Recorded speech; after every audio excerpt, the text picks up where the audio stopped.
Hello बच्चों, आज हम रक्त का संगठन पढ़ेंगे।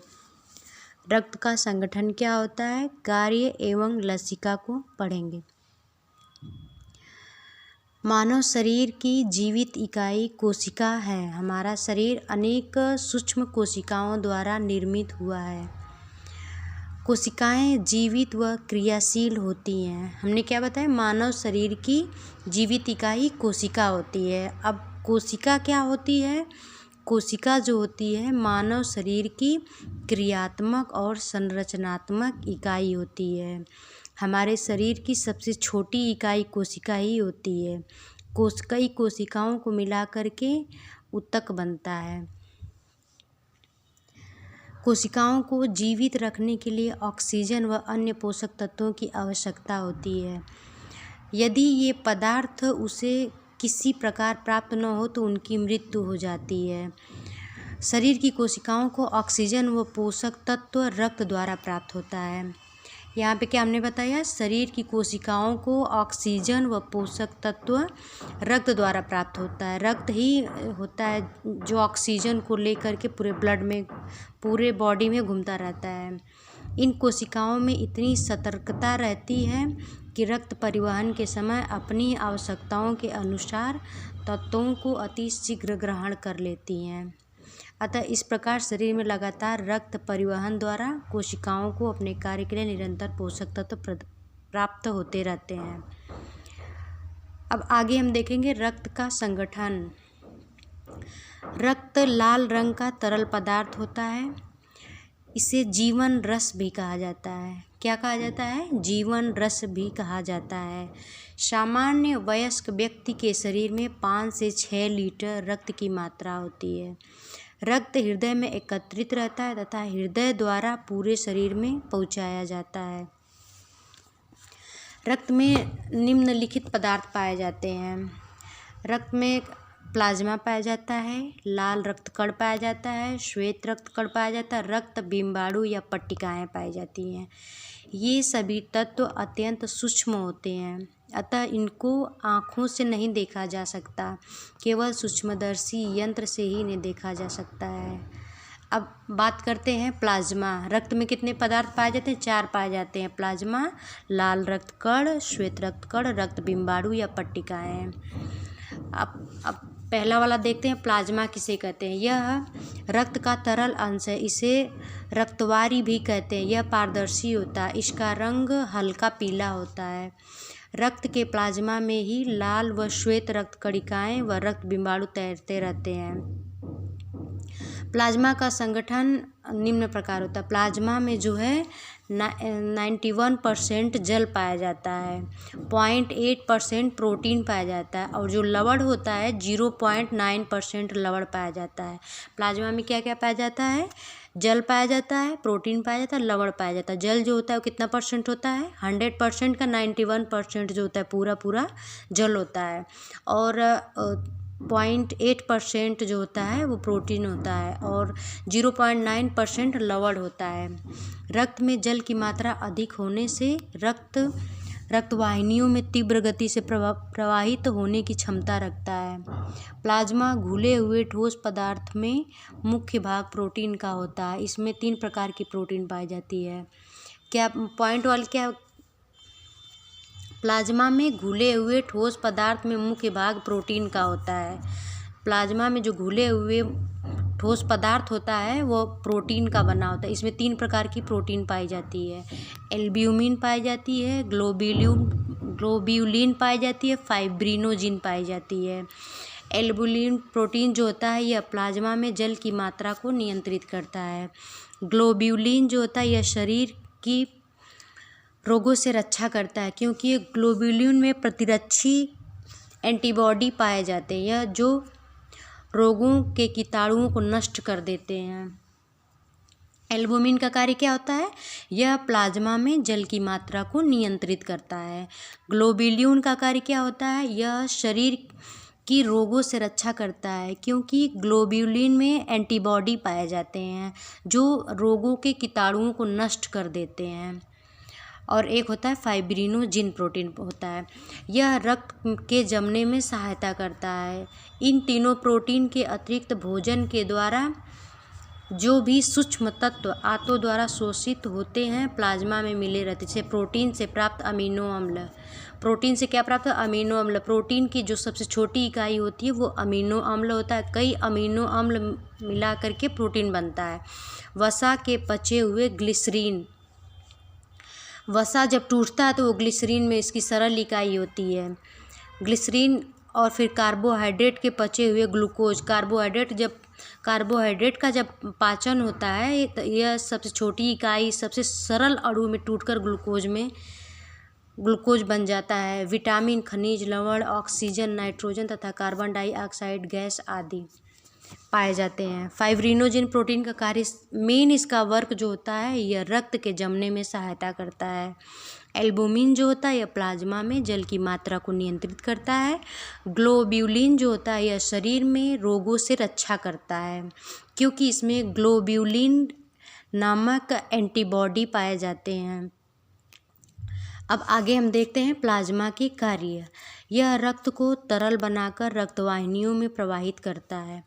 यह जीवित कोशिकाओं को पोषक तत्व प्रदान करता है। इसका कार्य क्या होता है? यह रक्त को तरल बनाकर रक्तवाहिनियों में प्रवाहित करता है। रक्त को तरल मतलब लिक्विड, उसको लिक्विड जैसे बना करके रक्तवाहिनियों में बहने जैसा उसको बना देता है। यह जीवित कोशिकाओं को पोषक तत्व प्रदान करता है। जो कोशिकाएं होती हैं जीवित, उनको पोषक तत्व प्रदान करता है। यह प्रतिरक्षी के द्वारा रोगों के कीटाणुओं को नष्ट करता है। यह कहने का मतलब यह है कि यह जो प्लाज्मा होता है वह एंटीबॉडी बनाता है और रोगों से कीटाणुओं को नष्ट करता है। रोगों के कीटाणुओं को नष्ट करता है मतलब रोगों से हमारे शरीर की सुरक्षा करता है। रक्त को जमने में सहायता करता है। प्लाज्मा भी सहायता करता है रक्त के जमने में, और उसमें वो फाइब्रिनोजिन होता है, प्रोटीन होती है जो रक्त को जमाने में सहायता करती है। कुछ महत्वपूर्ण नलिका विहीन ग्रंथियों के स्राव प्लाज्मा में घुले रहते हैं। इनके द्वारा विभिन्न अंगों के पहुँचते हैं तथा उन अंगों के विकास एवं उनकी क्रियाओं में सहायता करते हैं। शरीर के चयापचय के द्वारा उत्पन्न विजातीय पदार्थ प्लाज्मा शोषित कर लेता है तथा वृक्कों तथा त्वचा के माध्यम से उनको निष्कासित करने में सहायता करता है। शरीर के चयापचय मतलब चयापचय का मतलब होता है जो भी हम भोजन खाते हैं तो उसका पाचन होता है, कहीं पे श्वसन तंत्र कार्य करता है, उसे मेटाबॉलिक प्रोसेस कहते हैं। उससे उत्पन्न विजातीय पदार्थ प्लाज्मा शोषित कर लेता है। उससे जो विजातीय पदार्थ जो निकलता है उसे प्लाज्मा जो होता है शोषित कर लेता है। शोषित मतलब अवशोषण कर लेता है उसका, तथा वृक्कों तथा त्वचा के माध्यम से उनको निष्कासित करने में सहायता करता है। कहने का मतलब कि जो वेस्ट मटेरियल होता है उसको प्लाज्मा शोषित कर लेता है, वृक्क, किडनी और त्वचा के माध्यम से उनको बाहर निकाल देता है।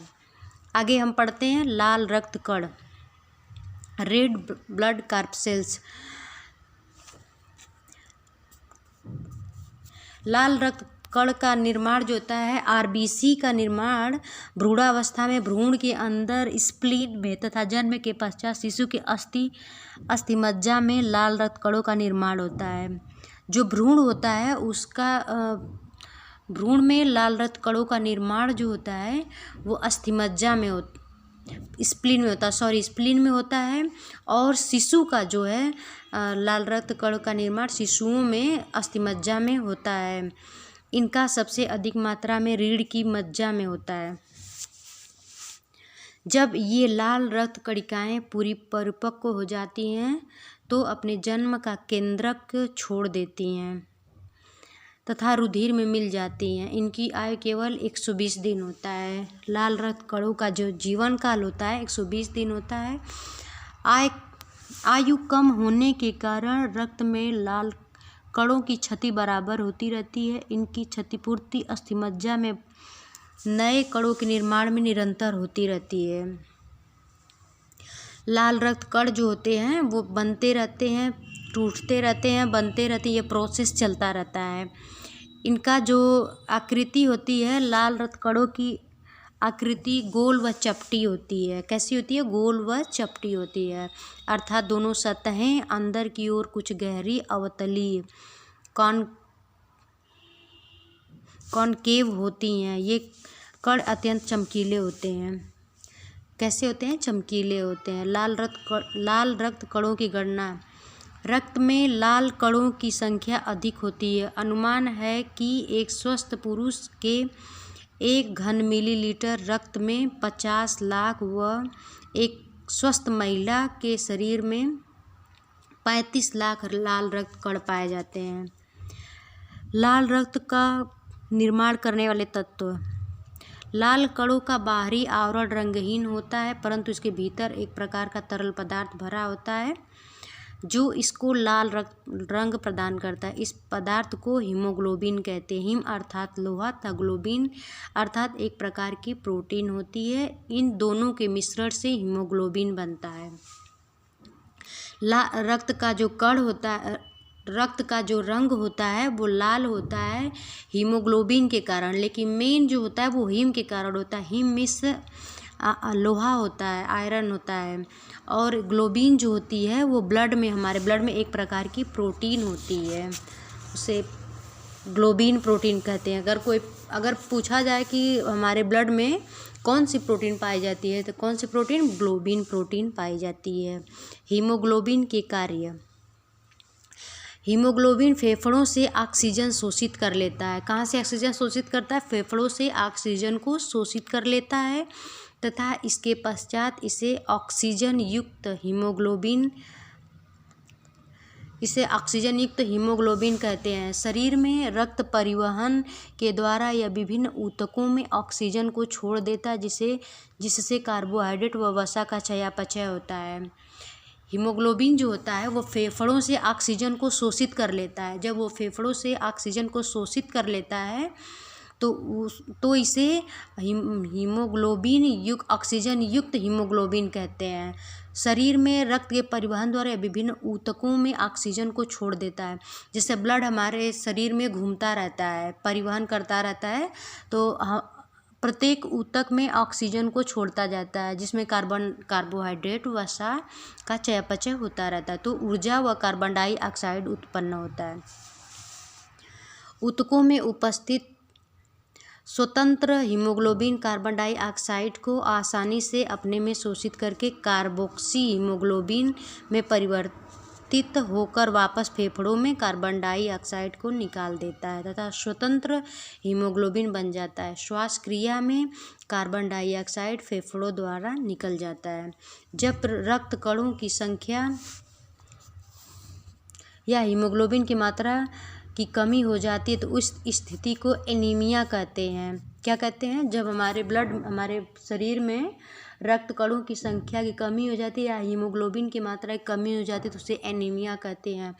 इस रोग से शरीर व चेहरे का रंग पीला हो जाता है। अतः आहार में प्रोटीन व लवण युक्त भोज्य पदार्थों की अधिक मात्रा में सेवन करना चाहिए।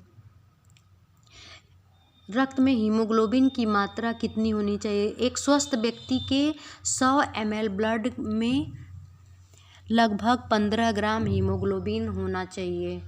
श्वेत रक्त कणिकाएँ, इन्हें ल्यूकोसाइट भी कहते हैं। ये रक्त कण प्रोटोप्लाज्म द्वारा बनते हैं। ये लाल रक्त कणों की तुलना में बड़े होते तथा सफ़ेद रक्त के कणों सफ़ेद रंग के होते हैं। इनमें एक या अधिक केंद्रक होते हैं। आकृति इनकी जो होती है कोई निश्चित आकृति के नहीं होती, अधिकांश टेढ़ी मेढ़ी आकृति के होते हैं। इनका आकार थोड़ी थोड़ी देर पर बदलता रहता है। संख्या जो होती है इनकी संख्या लाल रक्त कणों की तुलना में शरीर में इनकी संख्या बहुत कम होती है। इनका अनुपात 1:500 का होता है। एक स्वस्थ मनुष्य के रक्त की एक बूंद में इनकी संख्या 5000 से 8000 होती है। कितनी होती है? 5000 से 8000 तक होती है। दिन में कई बार इनकी संख्या घटती बढ़ती रहती है। इनका क्या होता है? इनकी संख्या घटती बढ़ती रहती है। इनका जो निर्माण होता है वो अस्थिमज्जा में होता है, लसिका ग्रंथियों, प्लीहा आदि अंगों में होता है। कहाँ कहाँ होता है? अस्थिमज्जा में होता है, लसिका ग्रंथियों और प्लीहा में होता है। आगे पढ़ेंगे श्वेत कणों के कार्य। रक्त में उपस्थित श्वेत कण अत्यंत गतिशील होते हैं तथा वे अपनी आकृति भी बदलकर महीन से महीन कोशिकाओं की दीवारों में आसानी से अंदर व बाहर जा सकते हैं। इनका मुख्य कार्य संक्रामक रोगों के जीवाणुओं को नष्ट करना होता है। क्या होता है? संक्रामक रोगों के जीवाणुओं को नष्ट करना। अगर पूछा जाए कि श्वेत रक्त के कार्य क्या है, तो संक्रामक रोगों के जीवाणुओं को नष्ट करना। जब कोई संक्रामक रोग का जीवाणु शरीर में प्रवेश करता है तो उन जीवाणुओं को कोशिकाओं की पतली झिल्लियों से निकलकर चारों ओर घेर लेते हैं, उनसे युद्ध करके उन्हें नष्ट कर देते हैं या उनको निगल जाते हैं। इस प्रकार शरीर की एक सजग प्रहरी की भांति रक्षा करते हैं। इन्हें शरीर रक्षक कहा जाता है। श्वेत रक्त कणों को क्या कहा जाता है? शरीर रक्षक। तीसरा पॉइंट है, रोग या संक्रामक की स्थिति में इनकी संख्या बहुत अधिक हो जाती है तथा ये अधिक मात्रा में विष तैयार करने लगते हैं, जिनसे रोग का प्रभाव कम हो जाता है। क्या होता है? जब इनकी कमी हो जाती है तो ये ज़्यादा सक्रिय नहीं रह पाते हैं, जिससे रोग ज़्यादा, इनकी संख्या कम होने पर ये अधिक सक्रिय होने लगते हैं और हमारे शरीर में विष तैयार करने लगते हैं, जिससे रोग का प्रभाव, जिससे हमारे शरीर में रोग होने लगते हैं। श्वेत रक्त कणों की संख्या यदि बहुत अधिक हो जाती है तो इसे श्वेत कण बहुलता तथा सामान्य से कम होने पर श्वेत कण अल्पतम कहते हैं। परंतु दोनों स्थिति में चिकित्सक से परामर्श करना ही उचित होता है। रक्त बिंबाणु। रक्त में लाल व श्वेत कणिकाओं के अतिरिक्त एक अन्य प्रकार के भी पदार्थ पाए जाते हैं। ये तैरती हुई स्थिति में रहते हैं। इन्हें रक्त बिंबाणु या प्लेटलेट्स कहते हैं। ये लाल रक्त कणों से भी बहुत छोटे होते हैं। इनका आकार 2 या 3 म्यू होता है। ये चक्की समान व रंगहीन होते हैं। इनकी संख्या बहुत कम होती है। स्वस्थ व्यक्ति के शरीर में इसकी औसत संख्या प्रति घन सेंटीमीटर 30,000 पाई जाती है। इनकी उत्पत्ति अस्थिमज्जा में होती है। इनका मुख्य कार्य रक्त को जमाना है। आगे पढ़ेंगे बच्चों, रक्त के कार्य। रक्त आंतों से पोषक तत्वों को शोषित कर उन्हें शरीर के सभी अंगों में पहुंचाता है। इस प्रकार उनकी पोषण संबंधी आवश्यकताएं की पूर्ति होती है। क्या करता है? रक्त आंतों से पोषक तत्वों को शोषित करता है। कहाँ से शोषित करता है? आंतों से, और उन्हें शरीर के संपूर्ण अंग में पहुंचाता है। इस प्रकार पोषण संबंधी सभी आवश्यकताओं की पूर्ति होती है। दूसरा पॉइंट है, फेफड़ों की वायु से ऑक्सीजन शोषित करके उसे भी शरीर के प्रत्येक भाग में पहुंचाता है। क्या करता है? फेफड़े से वायु के ऑक्सीजन को शोषित करके शरीर के प्रत्येक भाग में पहुंचाता है। ऑक्सीजन की उपस्थिति में पोषक तत्वों का ऑक्सीकरण होता है। ऑक्सीजन की उपस्थिति में क्या होता है? पोषक तत्वों का ऑक्सीकरण होता है तथा उससे ऊर्जा प्राप्त होती है, जो शरीर को शक्ति प्रदान करती है। इतना समझ में आया? क्या कार्य होता है? रक्त आंतों से पोषक तत्वों को शोषित करके उन्हें शरीर के सभी अंगों में पहुंचाता है। इस प्रकार उनकी पोषक संबंधी आवश्यकताओं की पूर्ति होती है। दूसरा पॉइंट जो है, फेफड़ों की वायु से ऑक्सीजन शोषित करके उन्हें शरीर के प्रत्येक भाग में पहुंचाता है। ऑक्सीजन की उपस्थिति में पोषक तत्व का ऑक्सीकरण होता है तथा उससे ऊर्जा प्राप्त होती है, जो शरीर को शक्ति प्रदान करता है। शरीर के प्रत्येक भाग में कार्बन डाइऑक्साइड, यूरिया, यूरिक अम्ल तथा गंदा पानी तथा अन्य दूषित पदार्थों को वृक्कों, फेफड़ों तथा त्वचा तक पहुंचाया जाता है, जहां से वे निष्कासित कर दिए जाते हैं। चौथा पॉइंट है, शरीर में उपस्थित नलिका विहीन ग्रंथियों के स्रावों को शोषित करके शरीर के विभिन्न भागों तक पहुंचाया जाता है। क्या किया जाता है? शरीर में उपस्थित नलिका विहीन ग्रंथियाँ से स्रावित के स्रावों को शोषित करके शरीर के विभिन्न भागों तक पहुंचाया जाता है। रक्त के माध्यम से शरीर का तापक्रम सामान्य रहता है। जो हमारा टेम्परेचर होता है वो रक्त के माध्यम से ही सामान्य रहता है। शरीर के आंतरिक में अधिक गर्मी उत्पन्न होती है। रक्त परिवहन से यह गर्मी शरीर के बाहरी कम गर्म भागों में पहुंचाई जाती है। अतः इस प्रकार शरीर का तापमान सामान्य हो जाता है। संक्रामक रोगों के जीवाणुओं के आक्रमण से शरीर के स्वास्थ्य को सुरक्षित रखने के लिए श्वेत कणिकाएं प्लाज्मा में उपस्थित ग्लोब्यूलिन को शरीर के विभिन्न भागों में पहुंचाने का कार्य करता है।